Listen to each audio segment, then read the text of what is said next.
Ang top natin sa umaga dito ay si Maria ang babaeng mapalad.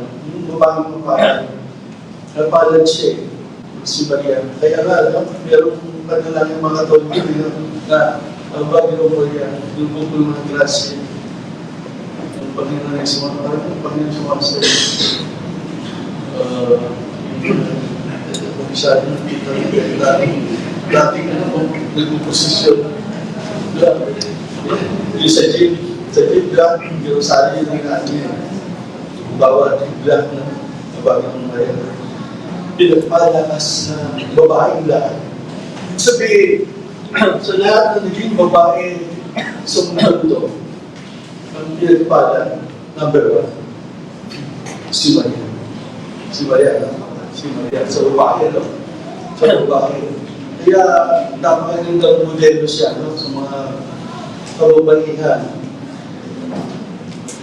Dito makikita natin ang pinasa ng mangyari babasahin ulit. No? Verse 42, sabi ng Lucas, dito sa mga ang salita ng buhay dito. Nagsalita siya ng malakas. Si Elizabeth, no? Si Elizabeth, no? Kasi pumunta si Maria na Elizabeth, nagkaano siyang confirmation. Ito kaya yun? Yung tayo yung yung asawa ni Robert Lee, sacerdote sa kanya, di ba? Si Elizabeth, na kanya pinsan. Kaya si Jesus, saka si Baptist mo pinsan, sa Gangasi, no? Sabi ni Elizabeth, nagsalita siya nung walang sa tinig. Ang lakas sa tinig is namin ni Elizabeth. Higit kang pinagpala sa lahat ng babae. Higit lahat ng babae. At pinagpala rin ang iyong magiging anak. Yung magiging anak mo, magpapalain din. Hindi pa, no? Pag pinagpala yung nanay, malimit yung anak, pinagpapala rin. Karamihan, majority ito. Majority. Experience ko rin. Sa Bible yun din. Kasi, maaging nawala siya yun ni Joseph. Naging bino siya, maaga eh. Pero makita natin dito, no? Ganun siya, tapos sabi natin, support 8. So pagkat pinalamanan niya, ang kanyang hamak na likod, hamak siya. Ibig sabihin talagang wala. Mula ngayon, ay tatawagin na pumapagad sa lahat ng tao, sa lahat ng panahon. Sa lahat ng panahon, sa lahat ng tao. Pero hindi siya nakatagpo ng talagang sayang buhay sa mundo. Mahirap ang kanyang buhay sa mundo. Pero pagdating sa langit, yung heavenly na siya, matatagpuan niya. Na pagdating sa langit, sa mga babae ko, higit siya pinagpala sa babaeng lahat na dadating sa langit. Diba? Lahat ng babae, higit sa langit ko. Makikita niya kung sino magiging pinagpala sa kanila. Sama-sama, sama-sama ng babae natin, no? Pagdating ito, makikita niya si Maria. Maria, higit ka pinagpala sa amin. Kasi bakit? Sa inyo ang galing yung anak ng Diyos. Hindi namin naranasan. Diba? Doon niya may enjoy yung tunay na pagiging mapalan. Pagiging mapalan. Sabi din sa introduction na yan ito, siya ay taga-Nazareth, Galilea. Hindi ito poor place to. Sabi ng mga Udyo, itong mga sacerdote. Meron pong kung na tagapagligtas niya sa Nazareth. Pag tayo sa mga araw, ito sa mga araw, makikita natin yan. Maliit lang na taon. Ilan lang ang pamilya halos doon. Diba? Maliit na taon yun. Kaya, hamak yung lugar na yun. Mga hamak ang tao doon. Kasama si Jesus dahil alam siya ng hamak lamang ng karpintero, sabi. Diba? Yung lugar na yun, sabi, doon siya nagaling. Taga-Nazareth siya. Not believe Messiah comes. Siya ay tinawag na mapalat. Sige po, usahin natin. Siya ay tinawag na mapalat. Usahin na po natin yung 36 and 31. Panibasa to. Lucas chapter 1 verse If I go, 26 hanggang 31. 26 hanggang 31. Bakit siya hindi mapala? Nang ika-6 na buwan, ngay sinugo ng Diyos ang anghel Gabriel sa isang bayan ng Galilea, nanay Nazaret. Sa isang dalagang mag-aasawa sa ibang lalaki na ang kanyang nanay Jose, sa angkan ni David, at Maria ang pangalan ng dalaga. At pumasok siya sa kinaroroonan niya at sinabi, "Maggalak ka, ikaw ang totoong pinakamahal ng Panginoon ay sumasa iyo." Datapwat siya ay totoong nagbulihanan sa sinabi nito at iniisip sa kanyang sarili kung anong bati kaya ito. At sinabi sa kanya ng anghel, "Huwag kang matakot, Maria, sapagkat nakasumpong ka sa biyaya ng Diyos. At narito, maglilihi ka at maglilihi ka sa iyong tiyan at manganganak ka ng isang lalaki at tatawagin mo ang kanyang pangalan, Jesus." Kaya siya naging mapalad. Tinawag siya mapalad kasi bakit? Sabi, hinihilan ka ng Diyos. Pinili ka ng Diyos. Nakatalaga ka. May memories na ako eh. Sa Colossus. Colossus. Chapter 22. Sabi doon sa Colossus, kayo ay mga hinihilan ng Diyos. At itinalaga para sa Kanya. Kaya kayo dahil bilang pinili ng Diyos, hindi lang nakatalaga para sa Kanya, kayo'y, sabi niya, kayo'y maging mabagi. Tapos sabi doon, kasunod doon, sabi, maganda ang kalooban mo dapat, mapagpakumbaba, babae, at matiis. Di ba yan? No? Na talaga tayo para sa Diyos, hindi lang ng Diyos. Gusto ng Diyos ay maging mabagi. Maganda ang kalooban natin. Maganda ang kalooban malinis. Kailangan mapagpakumbaba niya. Taan ng pagpakumbaba yung kalooban natin. Tayo rin na nakikita ng si Jesus kagad niya atas na nandun magpapakababa, mabayin at matiis. Kaya siya ay tinawag na mapalad kasi nandun sa kanya yun eh. Sumasa kanya ang Panginoon. At sabi doon kay Bible, siya ay ikaw ay minamahal ng Diyos. Di ba? Siya mapalad eh. Nasa ng Panginoon, hindi lang niya sa Diyos, mahal siya ng Diyos, pinili siya ng Diyos. Kaya mapalad siya, hindi naman, isisilang mo. Magsisilang ka na sa lalaki, at ang pangalan mo sa kanya ay Jesus. Kaya doon siya kapalad sa babaeng lahat. Sa lahat ng panahon, pagdating doon, pagdating sa langit, doon na lang yung matatanggap. Yung reward na yun, yung pagiging papuri na yun sa kanyang mga katagpo na kababaihan bago dala. Kasi, ang kahulugan ng mapalad ay pinagpala, ginawa masaya, naging tanya. Naging tanya siya, di ba? Ang kahulugan ng mapalad ay pinagpala siya ng Diyos, ginawa siya ng Diyos masaya. Spiritually yan. Bagamat, kasi kung pagsubok niya, naging tanya siya. So may sikat siya. Di ba sikat siya? Kahit sa mga Katoliko, sikat siya. Nakatanggap siya ng pabor o biyaya ng Diyos. Ibig sabihin, naranasan niya ang kapag ng kinahabagan siya ng Diyos at naranasan yung kagandahan ng Diyos sa kanya. Nagmagandang loob ng Diyos sa kanya. Bigyan siya ng Diyos ng pinuli ng buhay. Walang pagiging papalan. Di, anong katangian mayroon si Maria? Bakit siya tinawag ng mapalad? May katangian siya na meron siya. Kaya siya tinawag ng mapalad. Una, siya ay namumuhay na may kabanalan. Pangalawa, siya ay masunurin sa Diyos. Pangatlo, siya ay nanatili sa paglilingkod at pagmamahal sa Diyos. Kaya siya hindi mapalad. Para mapabilang tayo doon sa mapalad na katulad ni Maria, kailangan namumuhay tayo may kabanalan. Kailangan tayo masunurin sa Diyos. Kailangan tayo na nanatili sa paglilingkod at pagmamahal sa Diyos. Isasend natin. Okay. Siya ay namuhay na may kabanalan ng 34 to 35. Yan lang po tayo.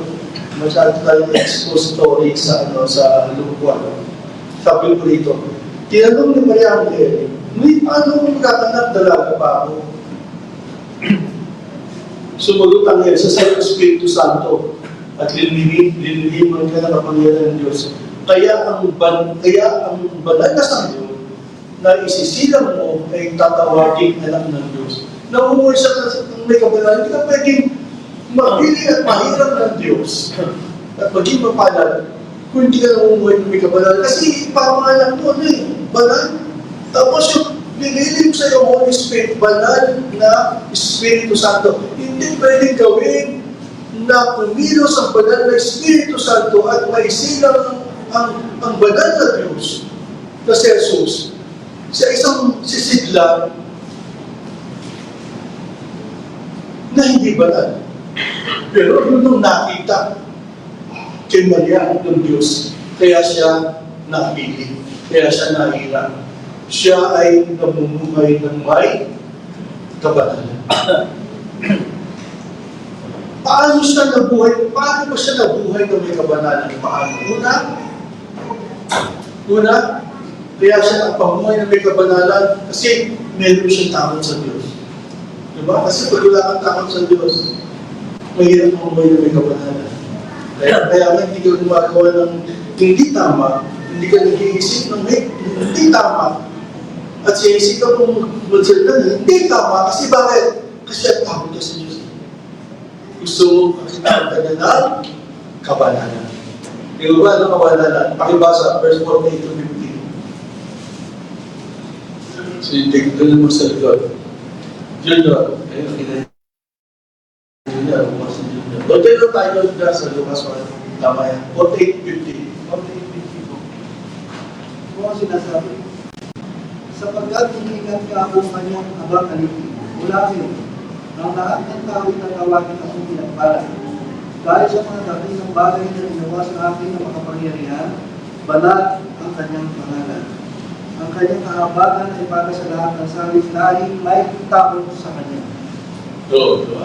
Doon yung banal ang tawag ang kanyang pangalan.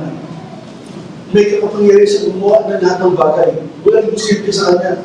Tama yung awit, mga nag-uusap ni Jesper doon, natatawa ko Jesper doon, makantay. Sabi ko, ba alam? Pero ako yung kanta, walang imposible sa Diyos eh. Sabi niya lang, lahat kaya yung papangyari, sabi ni Maria Mustan 7:8. Kaya, makikita natin din dakilan ni Maria ang Panginoon. No? Tapos sabi niya, sa buwet siya, ang mga gumagawa ng dakilang bagay, lagi siya lahat mahahabag sa kanino? Sa lahat ng tao, may takot sa kanya sa lahat ng panahon. Ibig sabihin, sa lahat ng panahon sa mundo ito, basta ang tao may takot sa kanya, ang habag ng Diyos. Na ibig sabihin ay mapalad ng pagiging mapalad. Yung habag ng Diyos ay laging na sa kanya. Lagyan sa kanya. Kasi bakit? Siya ay nabuhay na may kabanalan. Paano? Meron siyang takot sa Diyos. Dinuban kailangan natin, the fear of the Lord is the beginning of wisdom. Nagiging matalinong tao sa pagdidesisyon pag meron siyang takot sa Diyos at napapanatili niya sa kanyang buhay ang kabanalan kapag meron siyang takot sa Diyos sa tulad ni Maria. Pag-ibig. Siya ay mapagpakumbaba sa Diyos. Verse 51 to 53. Pagbasa na 51 to 53. Si Tetel na nakita ko na 51 to 53.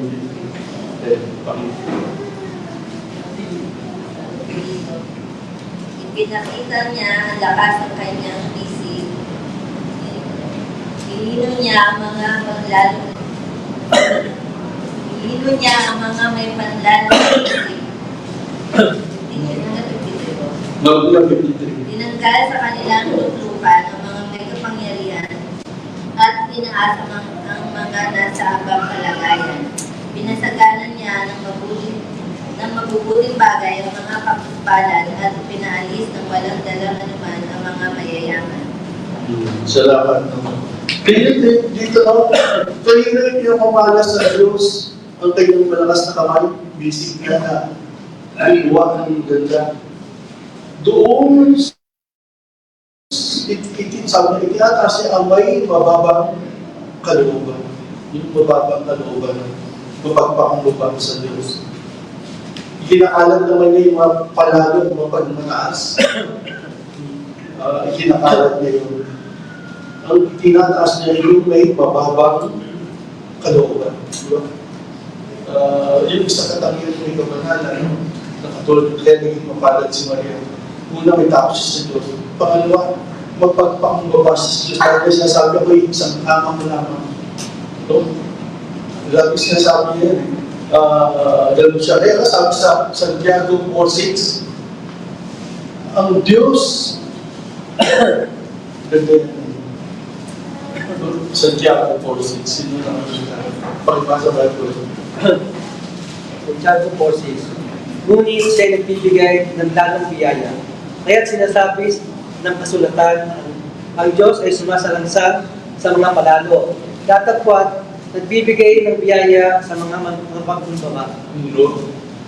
Bibigyan ng biyaya. Tumutulong siya sa mapagpakumbaba. Ibig sabihin, talagang tinulungan niya si Maria kasi bakit nakitaan siya ng Diyos ng kababaan yun, mapagpakumbaba si Maria. Kaya itinaas niya si Maria. Itinaas niya si Maria. Dahil tinakitaan siya ng Diyos ng kababaan yun. Na nakakasumpong ng biyaya. Sabi niya sa verse 10, magpakababa kayo sa harapan ng Panginoon, tataas sa kayo. Niluban. Yun ang nakita ng Diyos kay Maria. At yun ang isang bahagi ng nabuhay na may kabanalan. Meron siyang takot sa Diyos. Magpagpakumbaba siya sa Diyos. Pangatlo, siya'y magbigin sa mga bagay na spiritual. Yun ang taong lumuhay sa may kabanalan. Kasi hindi ka pwedeng makapagmuhay ng may kabanalan kung hindi ka maibigin sa mga bagay na spiritual. Hindi pwede. Kasi yun ang lumililok sa atin na makapagmuhay tayo ng may kabanalan. Kailangan maibigin tayo sa mga bagay na spiritual. Makibasa 38 to 45. 38 to 45. Dile, makibasa 38 to 45. Basta natin 38 to 45. Verse 38 to 45, ito po ang sinasabi. At sinabi ni Maria, narito ang alipin ng Panginoon, nangyari sa akin, ang ayon sa iyong salita, at iniwan siya ng anghel. At ng mga araw na ito, nagpinsi si Maria at nagpadalin nga pa sa mahimang noon sa isang bayan ng Juda. Pumasok sa bahay ni Zacarias at bumalik kay Elizabeth, Otwa. At nangyari, pag-narinig ni Elizabeth ng bati ni Maria, ay lumukso ang sanggol sa kanyang ikan at nagsuspos si Elizabeth ng Espiritu Santo. At sumigaw siya, lumalak ang patinig at sinabi, pinagpala ka sa mga babae at pinagpala ang bunga ng bigyan. Ang anong nangyari sa akin, ang ina ng aking Panginoon ay pumarito sa akin. Okay po. Sapagkat nito, pagdating sa aking mga kapinig ng dinig ng iyong bati, susablo ang sanggol sa aking tiyan. At ang para na magpahin mo sumasampalataya sapagkat matutulad ang mga bagay na sa kanya, sinabi ng Panginoon. Yun. Hindi po, no? Ano siya, may bigay siya sa mga spiritual na bahay, meron siyang salita na galing sa Diyos na pinanghawakan niya. At yun ay nagkaroon ng katuparan. Matutupad ang ayon sa pinasasabi sa iyo na Panginoon. Manunod siya makinig sa mga bagay na spiritual. At hindi lang lang, kung paano siya ng confirmation, kung totoo nga ba ito, ako lang ito. Baka gulig-gulig ko lang mo ang na yun. Ang ginawa niya para mapagtibay ang plano ng Diyos na nagwalpin tayo na agad si Elizabeth. At ano si Elizabeth na karaan mo na kay John the Baptist. Pinuntahan na agad para malayo. Pag tinignan mo sa mapa yung Nazareth ng Galilea, layo mo maglalakbay para makarating ka sa Bethlehem, Judah. Kasi tribe of Judah siya, doon dito nasa Bethlehem, Judah yung Judah na ni Zacarias. Si Zacarias, na asawa ni Elizabeth. Pinagtibay, di ba? Pagdating na doon, naglulukos ko agad siya, si John the Baptist, di ba? Tuwa ka lang, ano tayo? Si Jesus na nasa sinukunan ni Maria. Kaya makikita natin dito, naibigay siya sa mga bagay ng spiritual, kaya nakukonfirm niya na napapatunayan niya na totoo yung sinabi sa akin. May confirmation siya.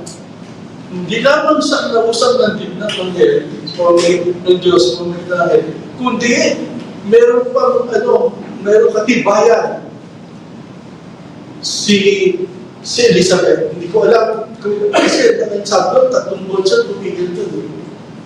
Hindi nakatagpunan si Zacarias na ikwento ni Zacarias at saka ni Elizabeth ni sacerdote ang nangyari sa buhay na paano naging tao si John the Baptist. Di ba? Yung spiritual na bagay, may bigay siya ron. Kaya siya ay namumuhay, nakapamuhay ng may kabanalan. Paano siya nabuhay ng kabanalan? May takot siya sa Diyos. Ano ang pagpapumabasa sa Diyos? Pangatlo, may bigay siya ng mga bagay na spiritual. Kaya napakahalaga nito na tayo ay makapamuhay ng may kabanalan. At nakita natin yung katangian ni Maria, bakit siya nakapamuhay ng may kabanalan? May takot siya sa Diyos. Nagpapumababa, may bigay sa mga bagay na spiritual. Binisita niya yung priest na sa kanya sa Elizabeth. Diyos. Bagay yung mabagay yung spiritual, may bigyan siya. Pinili niya, choosing na lang. Choosing na lang a lifetime partner. May topic ako sa libro ko sa aming sa Bible personality, choosing a lifetime partner. Ang usay niya, pumili ng lifetime partner, kinuha niya yung may takot sa Diyos, ni Joseph. Di ba? May bigyan sa mga bagay ng spiritual. Ang hinanap ni Maria, ang lalaki na maibigin sa mga bagay ng spiritual. Kasi bakit? Kasi si Maria, maibigin siya sa mga bagay ng spiritual. Kasi bakit? Siya ay namumuhay ng may kabanalan. Kaya siya naging mapalad. Amen? Nalapakan po natin yung Panginoon. Ano ka lang pero si Maria, bakit siya nalapakan? Siya'y masundurin sa Diyos. Sabi ng 37 to 38, sabi dito.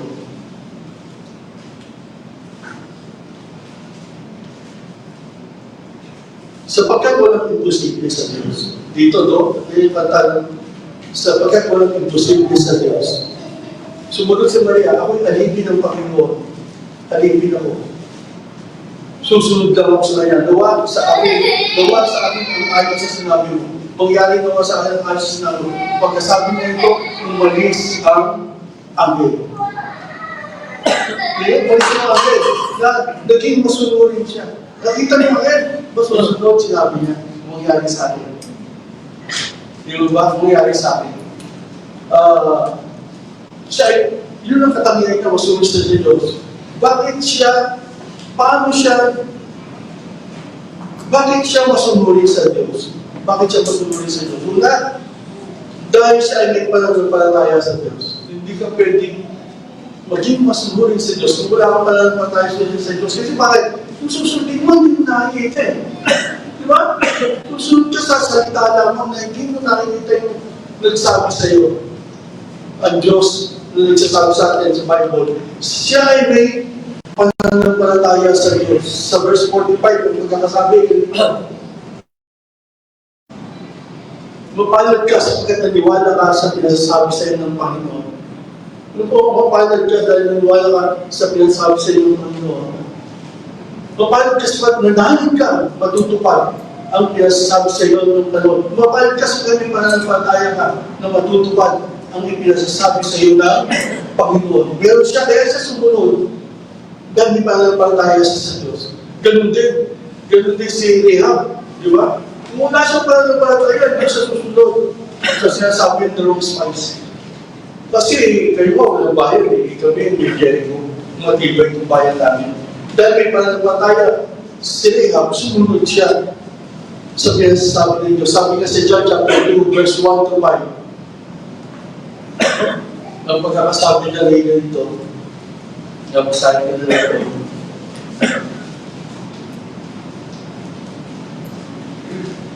Yun ang first miracle, no? Just the first miracle na yan, wala na si Joseph dyan. Widow na siya dyan.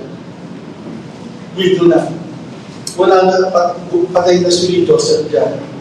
Sa tuntong niya, sa laligaya niya, nakalagyan sa komentary na nabasa ko. Sabi doon, pagkalipas ng 2 araw, may kasama sa Cana Galilea, naroon din ni Jesus. Si Jesus sa kanyang mga ginagawa. Tinapos ang alak at sinabi ng ina ni Jesus sa kanya, naubusan sila ng alak, sinabi ni Jesus, huwag niyo akong paunahan, ginang. Hindi pa ito ang panahon ko. Sinabi na kanya sa mga ginitod, gawin niyo ang anumang sabihin niya sa inyo. Hindi po, no? Huwag mo akong paunahan. Sinunod lang siya. Tapos sabi niya sa mga alipin, gawin niyo, ano niya sabi, sundin niyo siya. Kung ano yung pagkagawa niyo sa inyo. Diba? Masunurin siya sa Diyos. Kasi may pananampalataya siya sa Diyos. Kaya siya naging kalugod-lugod, kaya siya naging kalugod-lugod sa Diyos. Natuwa ang Diyos sa kanya, kalugod siya. Yung ba nalugod sa kanya ang Diyos, isama sa verse 28 to 31, ay ganito. Sinabi ng hindi Gabriel kay Maria, pinabati kita itong hiniro ng Diyos. Sumasay ng Panginoon. Nagulat si Maria sa sinabi ng Hel, umiilik niya mabuti. Ano kaya ang ibig sabihin ng sinabi sa kanya ng Hel, huwag kang matakot, Maria, sapagkat nilulugdan ka ng Diyos. Maglilihi ka, magsisilang sanggol ng langit, at siya ay tatawag mo sa kanya ay Jesus. Pero kita natin dito, no? May mananampalataya sa Diyos, kaya sumunod siya, dahil nangyari sa inyo, nalulugod sa kanya ang Diyos. Natutuwa sa kanya ang Diyos. Sabi nga ng Panginoon, na naman kay Jesus, nung inaano ni John the Baptist, siya ang naging asawa, siya ang bugtog ng anak na aking kinalulugdan. Pakinggan siya. Ibig sabihin, nabuhay si Maria, kaya siya naging mapalad, masunod sa Diyos, nalulugod kasi siya sa Diyos. Without faith, it's impossible to please God. He is the rewarder of those who diligently seek Him. Sabi ng every kung walang pananampalataya, hindi malulugod sa iyong Diyos. Dahil may pananampalataya siya na sunod sa Diyos, dahil ang Diyos sa kanyang pagsunod sa Diyos, nagulugod ang Diyos sa kanya. Di ba? Nagulugod ang Diyos sa kanya. Ibig sabihin, kung tayo masunodin sa Diyos, kaya naman may mga anak kayo eh. Wala pa yung anak ng masunodin. Di ba? Natutuwa kayo, nalulugod kayo. Di ba? Ganun din tayo mga anak ng Diyos. Gusto ng Diyos na tayo ay kalugdan niya sa pamamagitan ng pagiging masunurin sa kanya. Sin.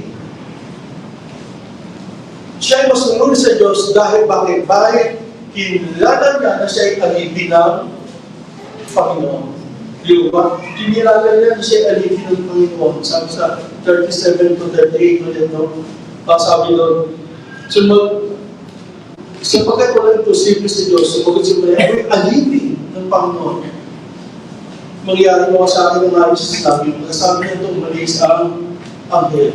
Bakit kinilala niya siya alipin ng Panginoon kaya siya naging masunurin sa Diyos? Masigasig siya. Di walang tipo na siya sumunod sa Panginoon. Talagang hindi na kiwas yung Diyos.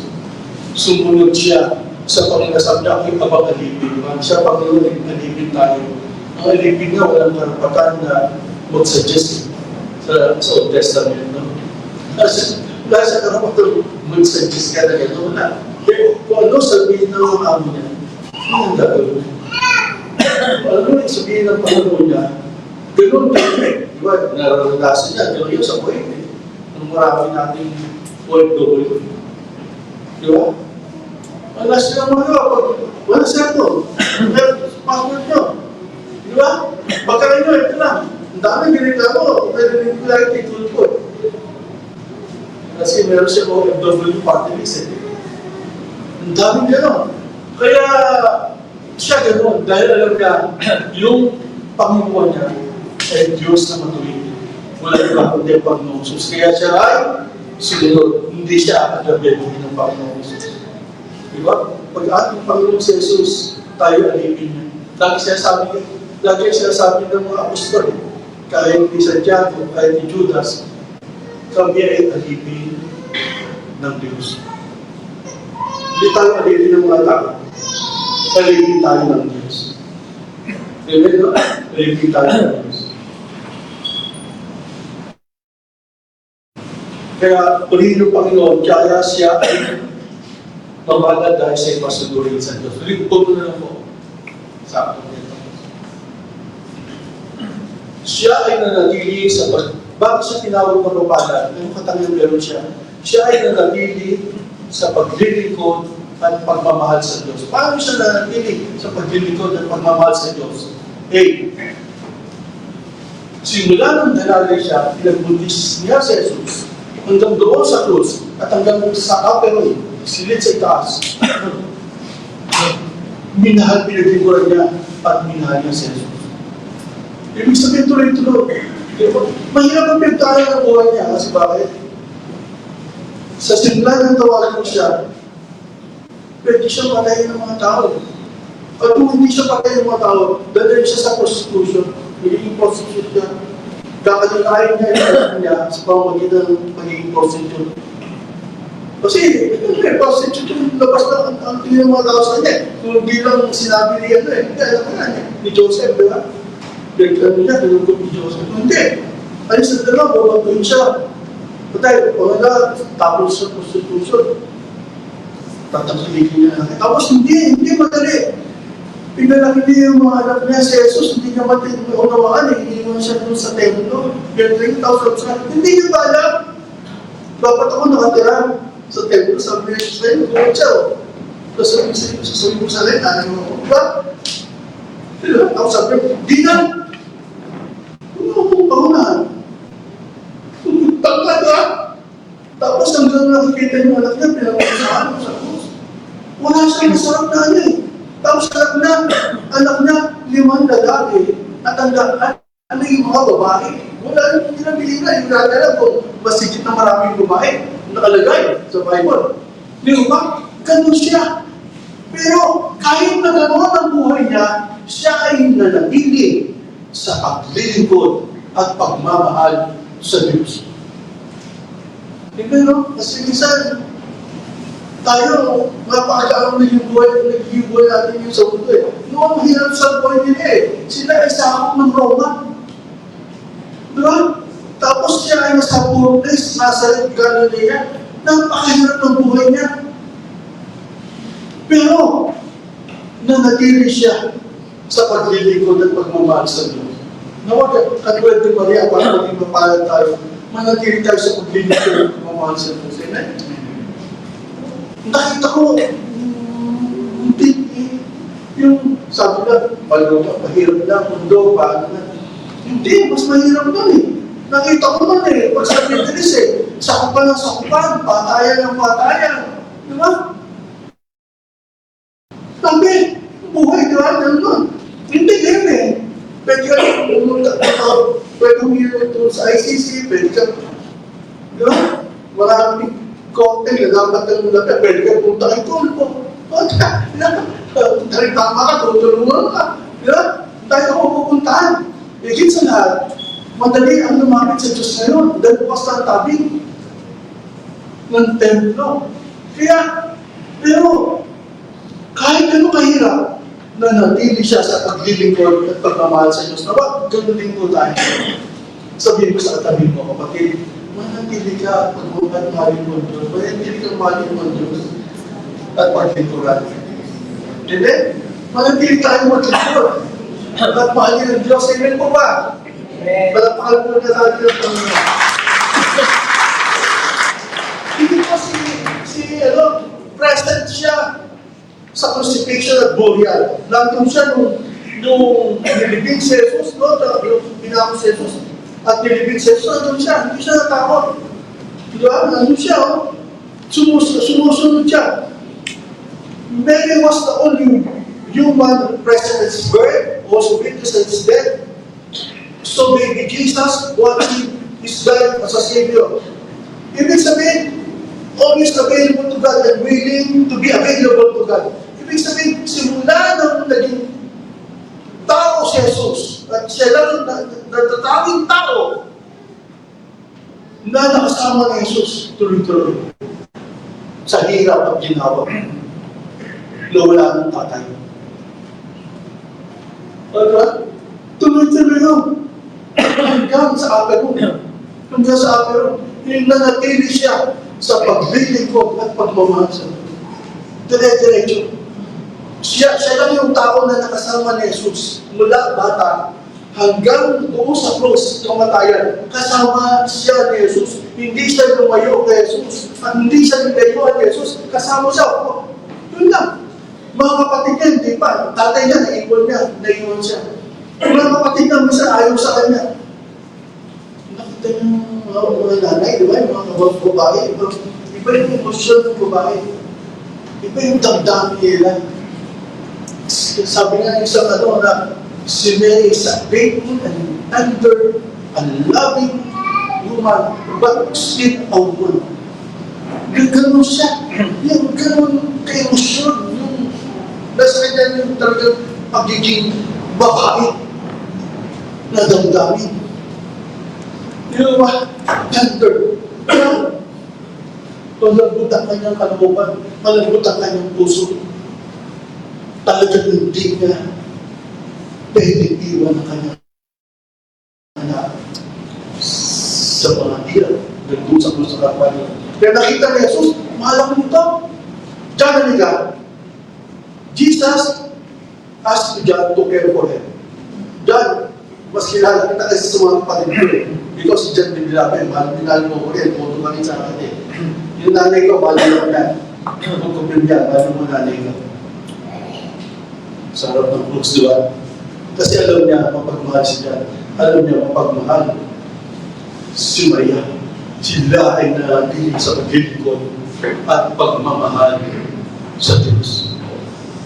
At dahil nakita nila na ang tunay na kayamanan mula talaga dito, kahit pabalik-balik, hindi isip ka minsan sa kakapan ng pera. Diba? Nakabili mo sa pagkain, nakabili ka gusto mong aircon, kotse, ano. Nakikita mo yan eh. Nakabili ka yan eh. Diba? Nakatirak sa gano'n. Nakaka-travel tayo. Ito, gano'n, diba? Pero kahit ikutin mo ang utak mo, nakikita mo pa rin yung binibigyan mong tuwa nito sa buhay ko, yung babaw. Tingnan niya, may ikutin yung utak niya sa ganyung bagay, sa mundo ito. Nakatoon pa rin sila, kaya tinanggili sa paglilingkod at pagmamahal sa Diyos, nakatoon pa rin sila na hindi sila mabubuhay sa mundo ito ng libo-libo. Baka si 10, 5. Yung na-experience nila, sarap. Pero paano yung libo-libong taon na mabubuhay ka sa langit? Anong ligaya ang makukuha mo ron? Kung hindi ka nanatili sa pagmamahal at paglilingkod sa Diyos. Amen? Nakuha mo natin? Manatili po tayo sa paglilingkod at pagmamahal sa Diyos. Nakalilito ang tunay na saya. Nakalilito ang tunay na ligaya. Nakalilito ang tunay na kasagalaan ng buhay sa paglilingkod. Manatili sa paglilingkod at pagmamahal sa Diyos. Para natin ang pagmamahal.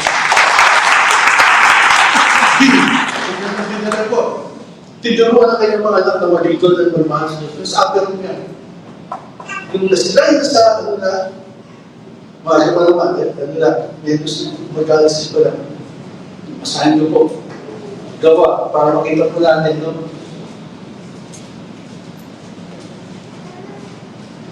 Lagi silang nagsasama-sama sa panalangin. Kasama ang mga babae at si Maria, ina ni Jesus. Gayon din ang mga kapatid ni Jesus. Diba? Wala na to. Bumalik na si Jesus sa langit.